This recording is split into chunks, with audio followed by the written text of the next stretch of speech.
Walang personalan at trabaho lang.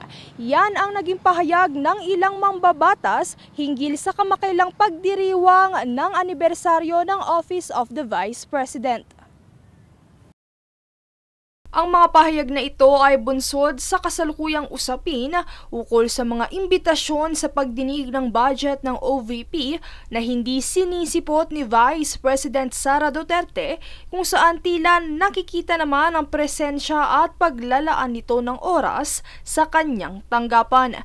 Paliwanag ni House Committee on Good Government and Public Accountability Chair Joel Chua at House Assistant Majority Leader Amparo Maria Pamis Zamora, ang mga programa at proyektong isinasagawa ni Duterte ay marapat lamang dahil sa kabila ng lahat, may tungkulin pa rin itong dapat natugunan sa kaniyang tanggapan.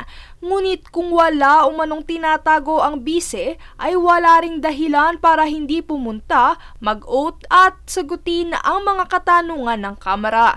Dagdag pa nila, bagamat may sinumiteng sworn affidavit na siyang tinatanggap ng Kongreso, hindi ito sapat dahil ilan sa mga katanungan ng komite ay tanging ang bise lamang daw ang makakasagot.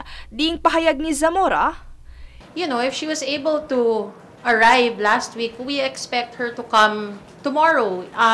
Even though she said na hindi siya darating, we hope she'll arrive tomorrow. And so that she can answer the very pertinent questions. Kasi if she doesn't arrive, and then kahit may sworn affidavit siya, she loses her chance na mas mabigyang linaw yung mga issue na ito. Kung kaya naman niyang ipagtanggol ang sarili niya, she should come. Ilan sa mga nangangailangan ng kasagutan na tinutukoy ng mga kongresista ay ang issue sa mga isinumiteng acknowledgement receipt na may kahina-hinalang mga pangalang animoy hango sa brand ng mga pagkain tulad ng Mary Grace Piatos, Fernando Tempura, Raymunda Jane Nova at Carlos Miguel Owishi.